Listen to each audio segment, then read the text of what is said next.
40 years old, that was the age where I actually went through my divorce. I'm not saying that there wasn't more to me when I was married. What I realized was I lost my identity. What made you say enough was enough? So I realized every time you say yes to someone, somebody has to get the no. So if I'm saying yes to you all the time, that means I'm saying no to myself. If I'm saying no to myself, I'm teaching people how to treat me. So I just got tired of feeling like, you know what? I'm not living the life that I want to live. Yeah. I'm not happy in my life. I'm not showing up the way that I want to show up. For me, I'm showing up for everybody else, but I'm not showing up for me. Welcome to another episode of There's More to You. I am your host, Michelle Washington, and I am super duper excited to have this woman of more, my friend, Shea Myrick.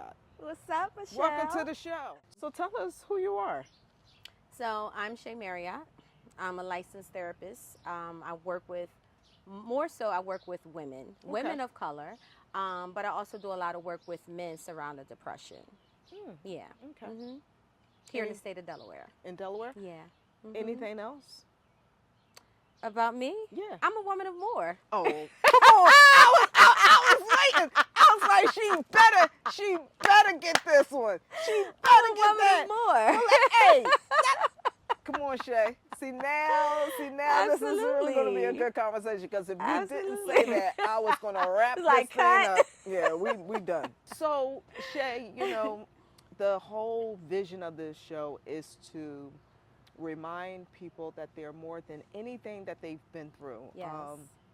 Whatever that is. It doesn't always have to be something bad, but they're more than their last success or what they achieved. Right. I'm always reminding people, I'm not telling people to do more. I'm just telling them that there is more. The question I always ask is, when did you discover your more?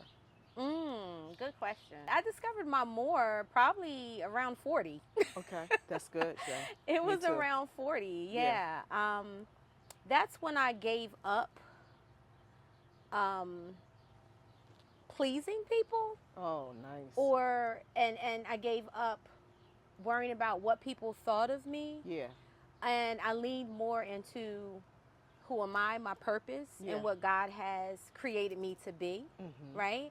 I think our first part of our lives, we get stuck with, who our parents raised us to be, what society says we should be, even when it comes down to religion,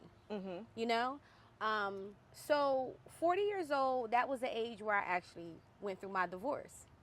And I'm not saying that there wasn't more to me when I was married. Yeah. But what I realized was I lost my identity. Man. So at 40, I rediscovered who I was.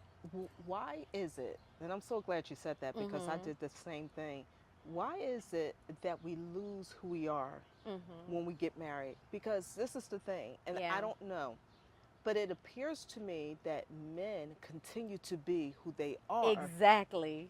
But we as women, we collapse in an identity that really sometimes don't even serve us. Yeah, absolutely. Where did that come from? Yeah. So think about it as a child, right? I know for me, and I'm pretty sure many women that's watching, as a child, what was the first thing you was given to play with? Yeah, a baby. A baby doll. A baby doll, right? Yeah. So we were being trained to be moms, being nurturers, being wives, just by playing with the baby doll. Yeah.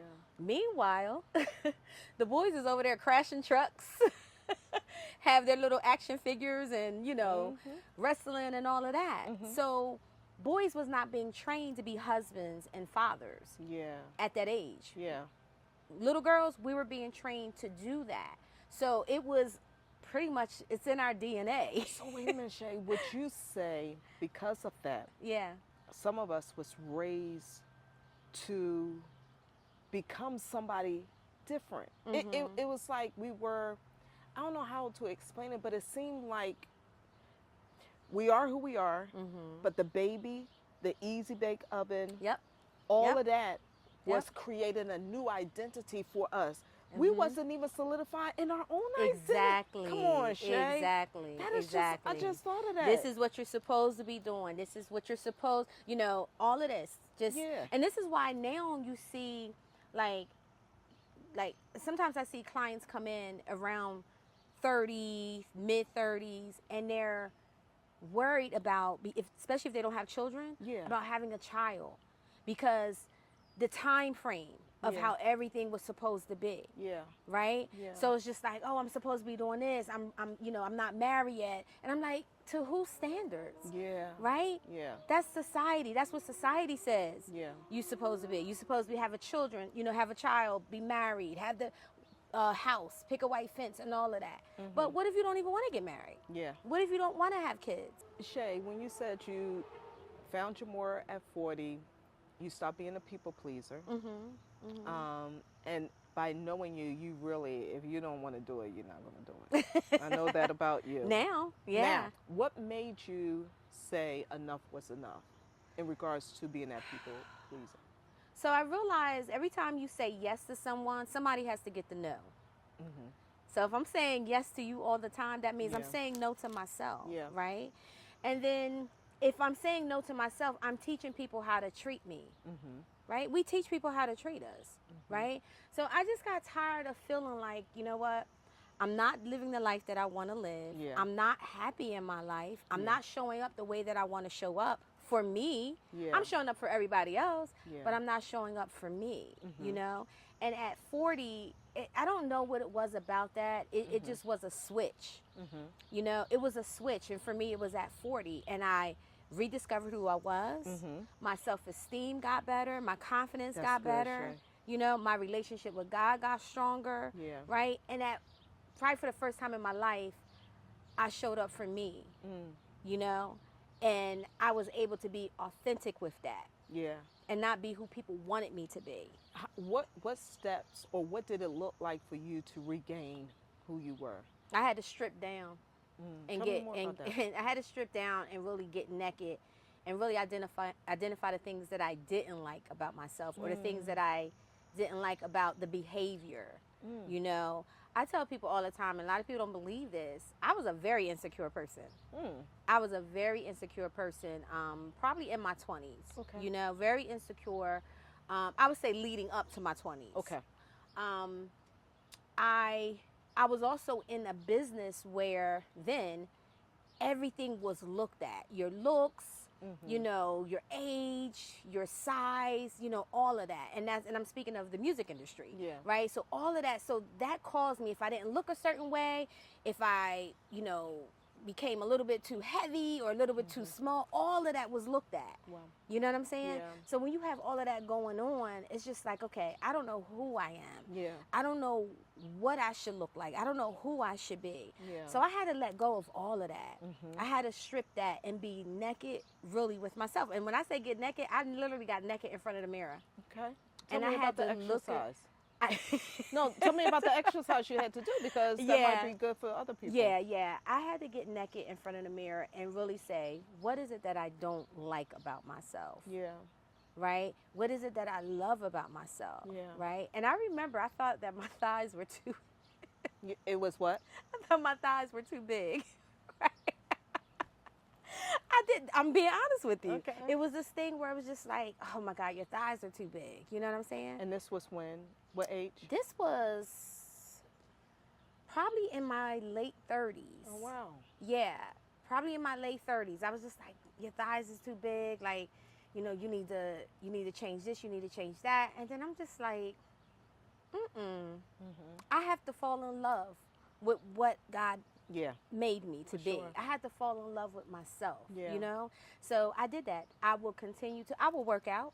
I will do what I need to do, but I will always get in front of the mirror and I do my affirmations.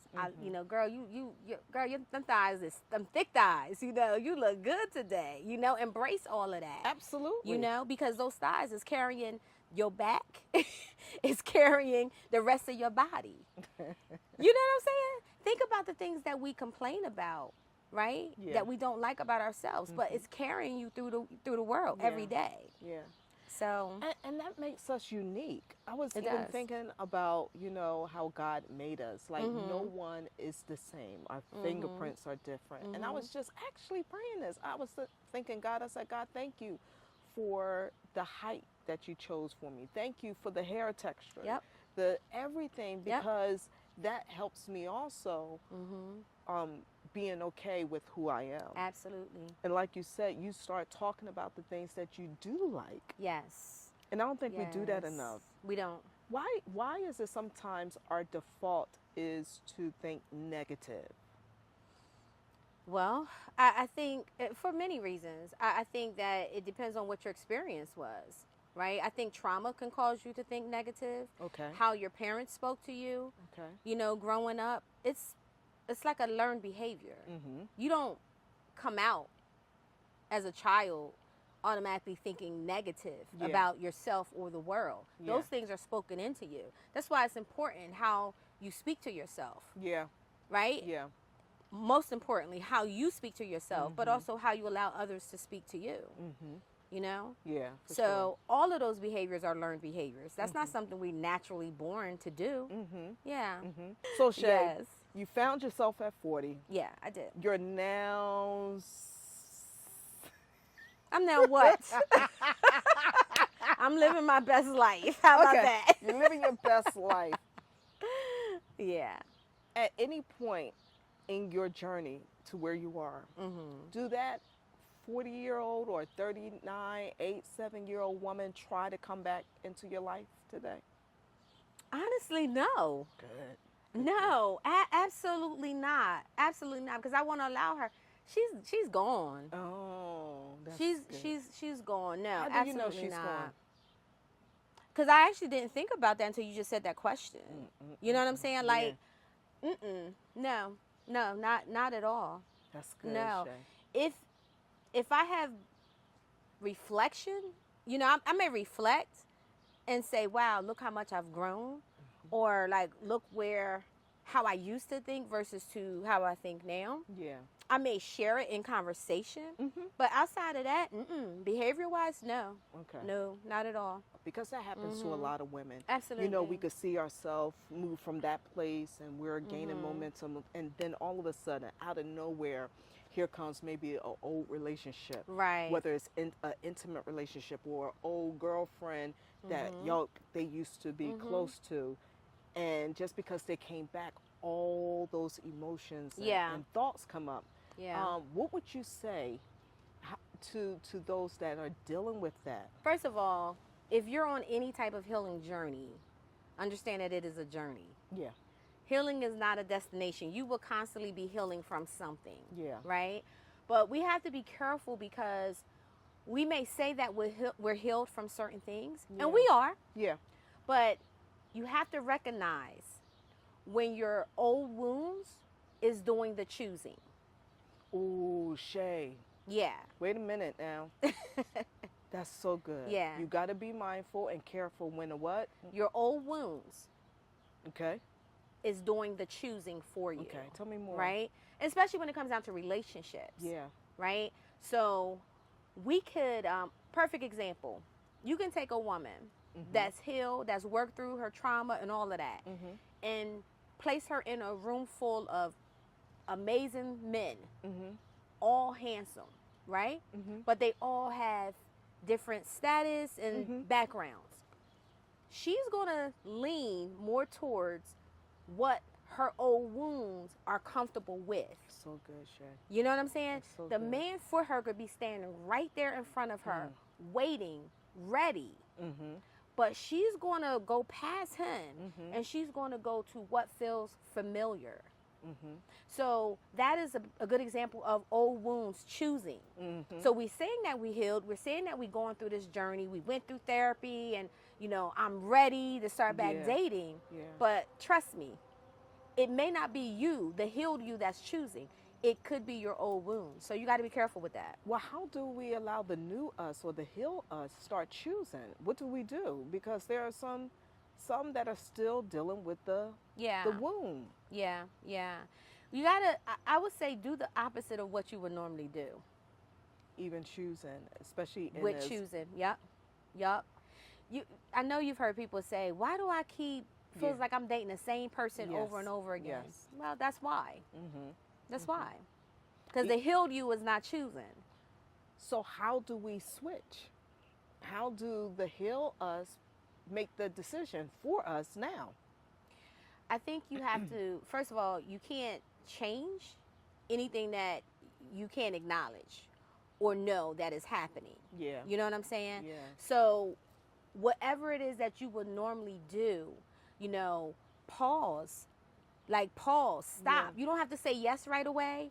You don't have to make a decision right away. Just pause and reflect. Mm-hmm. Why do I like this person? Mm-hmm. Why am I allowing this person in my space? Mm-hmm. Right? Mm-hmm. Is this the healed me that is trying to connect? Or is this, am I connected because this feels familiar and it feels comfortable? Mm-hmm. If it feels familiar and comfortable, then it's most likely probably attached to some type of trauma that you've had in the past. Okay. Right? Versus trying something different. Yeah. You know, doing something that you usually don't do. Mm-hmm. Right? It's just like going to work. Mm-hmm. You take the same route every day, going to work. Why not try a new route? You may see something different. Yeah. Right? You may you may experience something different. Mm-hmm. So it's really stepping outside of your norm, what you would do all the time, and do something different. Yeah. Because the things that you've been doing hasn't gotten you where you needed to be. Yeah. Right? Shea, I again, everyone knows you're the people's therapist, you know.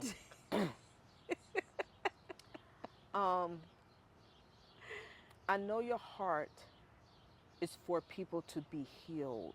Yeah. What is our biggest struggle when it comes to really healing?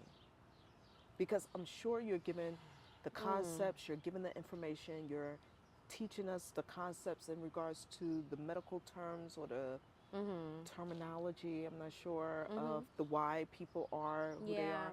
But what's the struggle? I think what comes with healing is sacrifice. Okay. Of whatever it is that's stopping you from healing. All right. So, meaning, if we're dating, we want to heal, but we don't want to give up the type of people that we're dating. We keep recycling it. Yeah. You know what I'm saying? Yeah. Or we don't want to take that time and just be by ourselves and learn ourselves. I want to be with somebody, but maybe this is the time to not be with somebody. Yeah.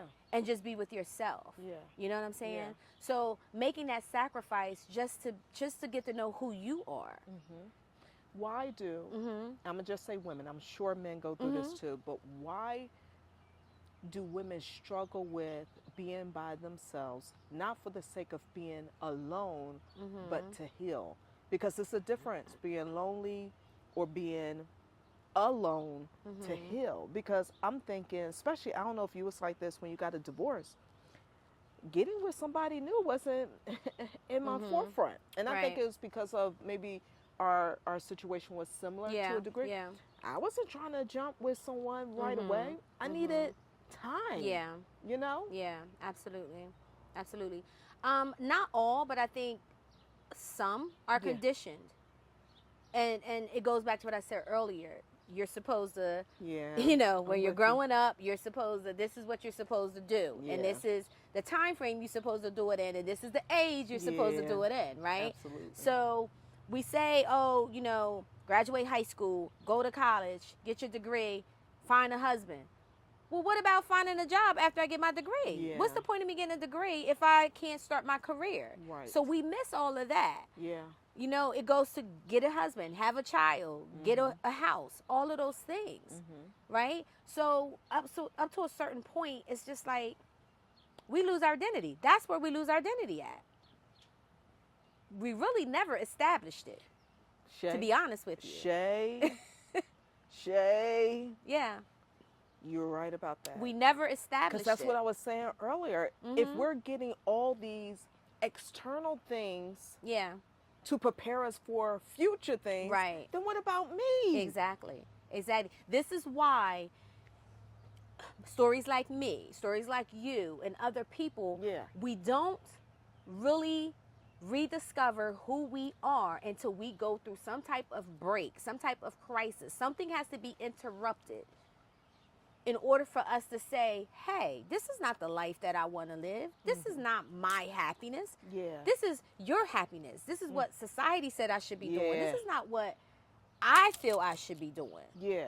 A lot of us marry people that we didn't really want to get married to, or we didn't love. Come on. Right? Mm-hmm. So, I think that that's where it starts. That's where it starts for me. That's where it starts for a lot of people that I work with. Sure. In the beginning. Yeah. In the beginning. That makes so much sense. Yeah. Even the concept, I know I heard this growing up, a man is always going to be a man. Mm-hmm. Which also, if we as women acknowledge that and agree that he's going to do what he's going to want to do, mm-hmm. we're still operating in a falsehood mm-hmm. of our identity. Why would we co-sign that? Why would we still say that as grown women? Yep. Why won't we just change or not settle or communicate or not allow that to be the story in our life? I think that, again, you have to be willing to let go. And why is letting go so hard? You said because it's the familiar. Because it goes against what everybody says, whoever everybody is. You know what I'm saying? Think about divorce in the culture. Think about divorce. For sure. A lot of people are shameful when they get divorces. Yes. About people that don't even care. About people that don't even care. Whether you marry or divorce. Absolutely. I've had a lady say to me, she's not divorced, but she lost her husband. She has 5 kids. She lost her husband. Black woman. Mm-hmm. And she's embarrassed to be in public because she don't want people to look at her as a single black mom with 5 kids. Wow. And I was like, what does that mean? Yeah. When you say that, what does that symbolize to you? Yeah. I don't want them to think I'm on welfare. I don't want them to think that I have a bunch of baby daddies. I don't want them to think it. And I said, can you control that? Yeah. Can you control what other people think? Yeah. She's like, no. But did someone say that to you? Yeah. She was just like, no. Huh. So where is it coming from? Yeah. It's coming from her.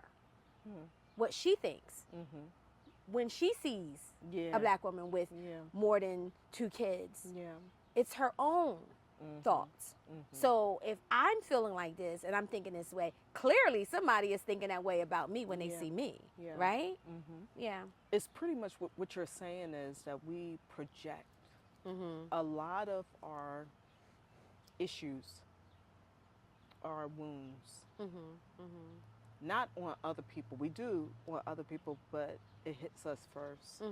Even though we'll make time to go to therapy, we'll stay in therapy for years. We almost celebrate being in therapy.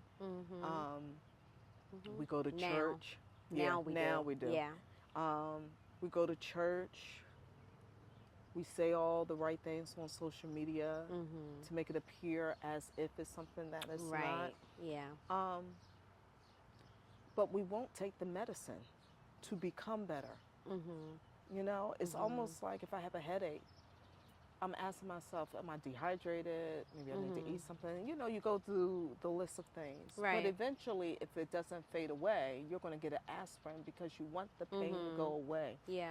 And I think so often we limit what God really has for us because we just won't receive the healing that truly comes from Him and put in the work in.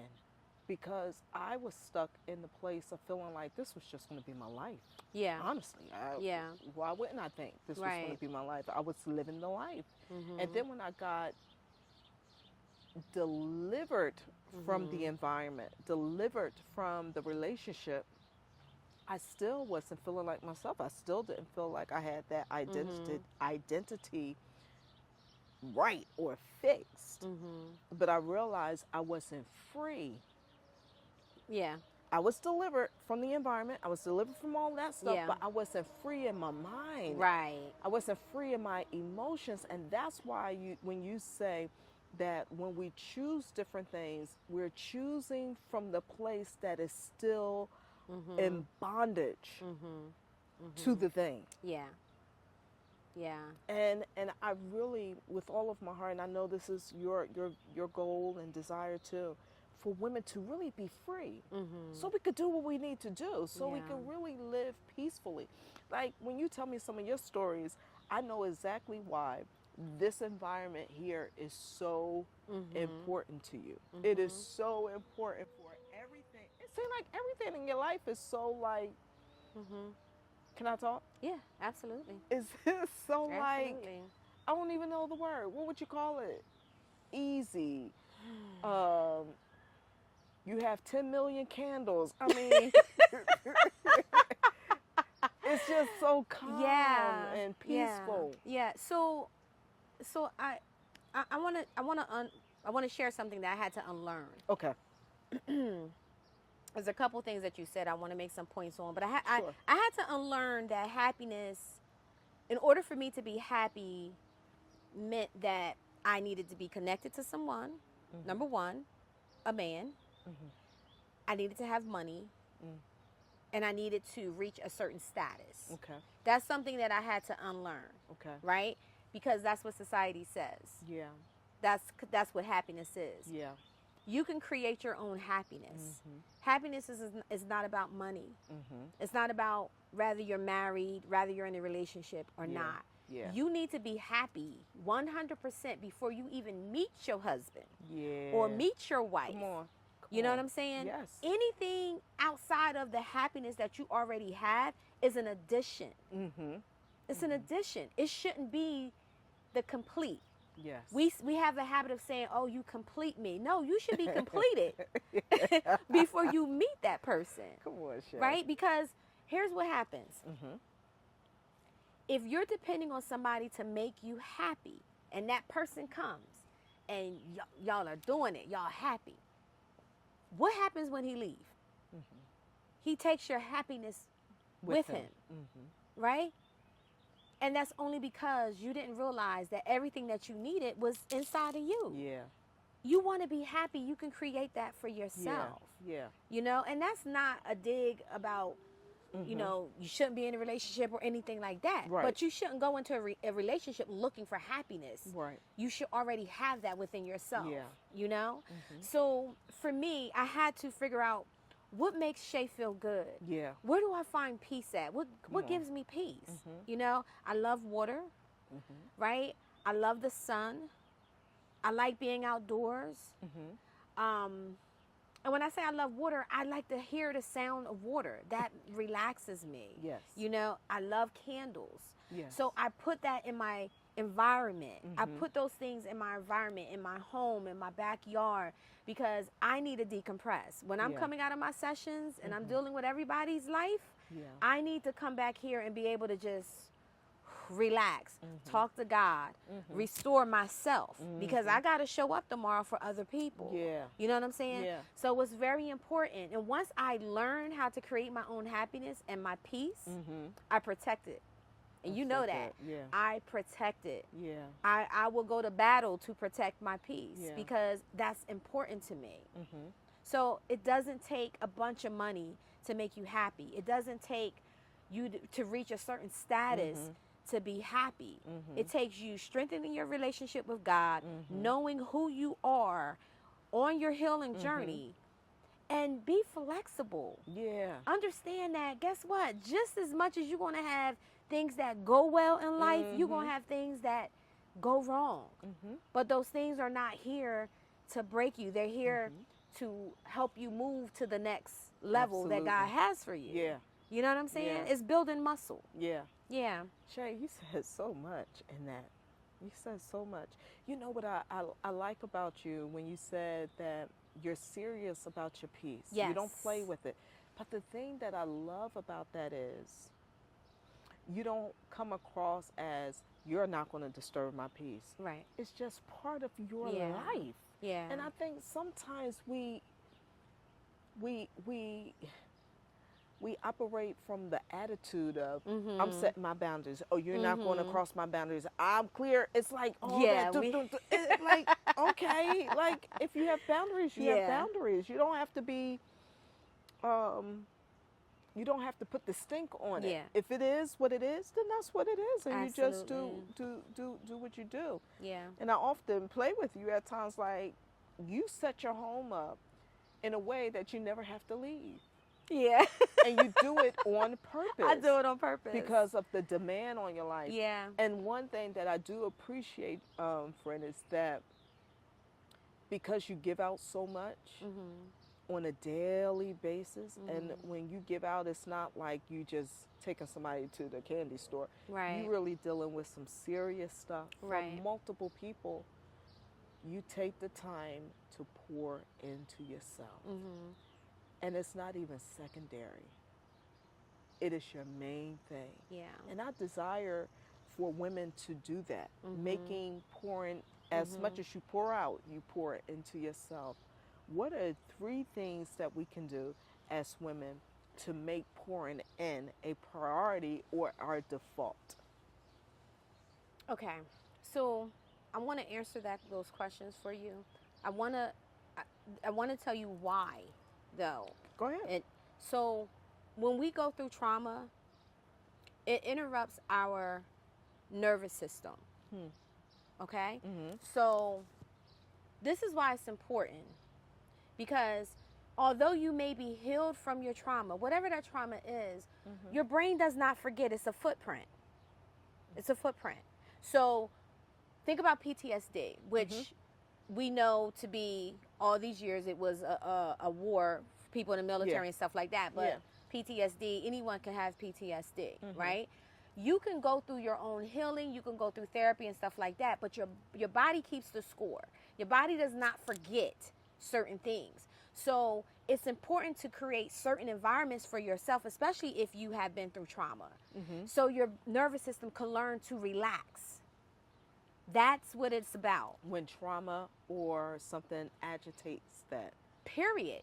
You can have, just how we're like nice and calm back here. Yeah. Someone where their nervous system is just all over the place, they may not be able to be still right now and just sit in this environment. They may need to be, have something going on or doing something up and down, because their nervous system is just disturbed, and nothing is disturbing it. Yeah. It's just that they're not settled. Yeah. You know what I'm saying? Yeah. So you almost have to train your body to relax. Yeah. There's no harm coming to you. Yeah. There's no reason to feel like you got to protect yourself. You know what I'm saying? So the water, the candles, being outside, for me, that was training my body to be like, okay, you're safe. You're safe. Relax. Nothing is going to interrupt. You're good. Yeah. You know what I'm saying?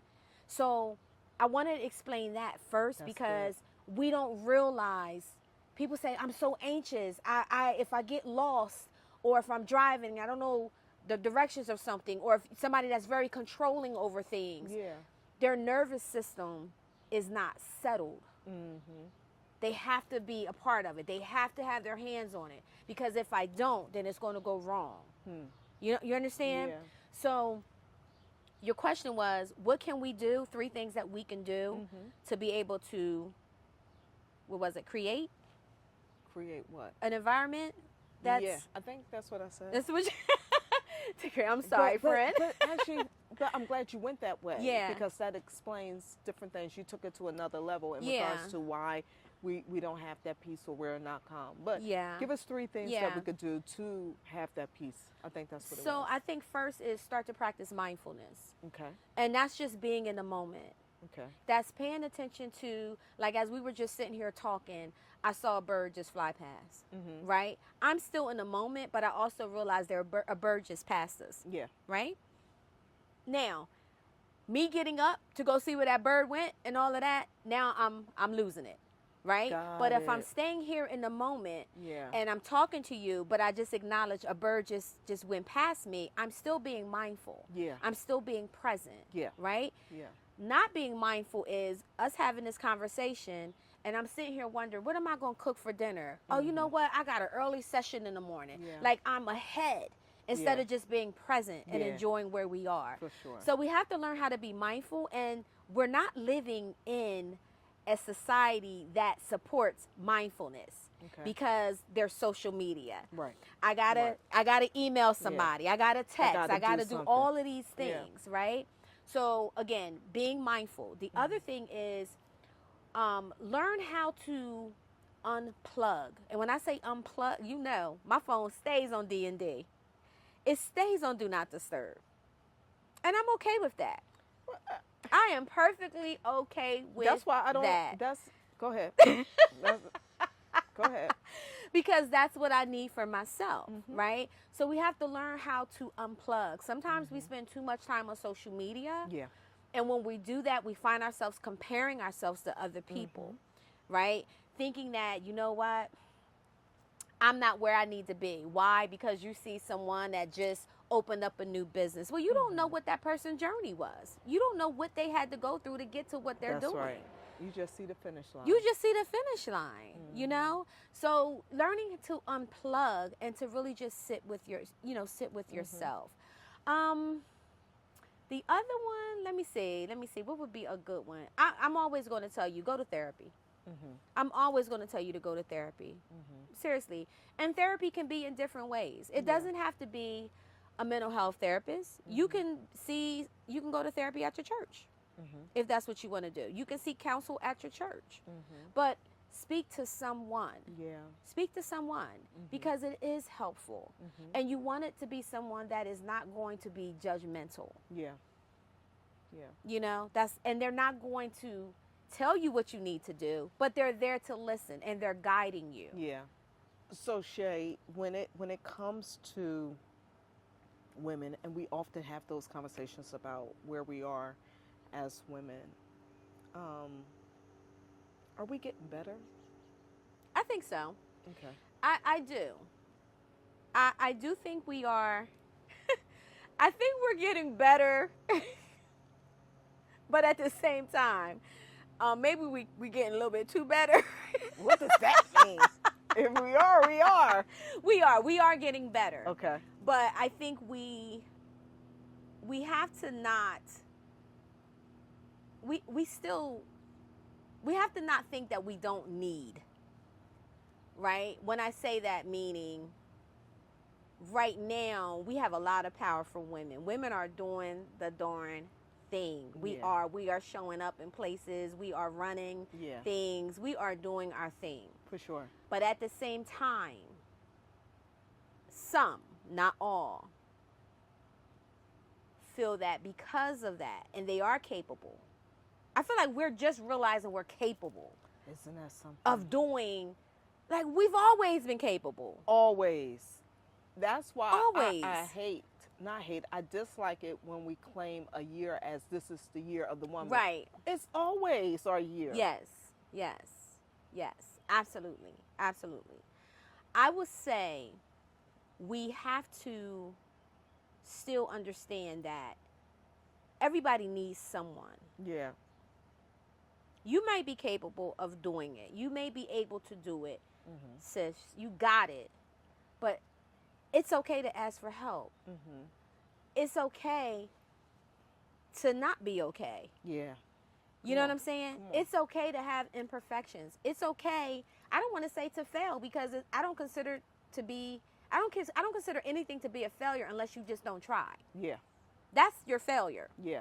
If you just don't do it, if you just don't try. Right. You know what I'm saying?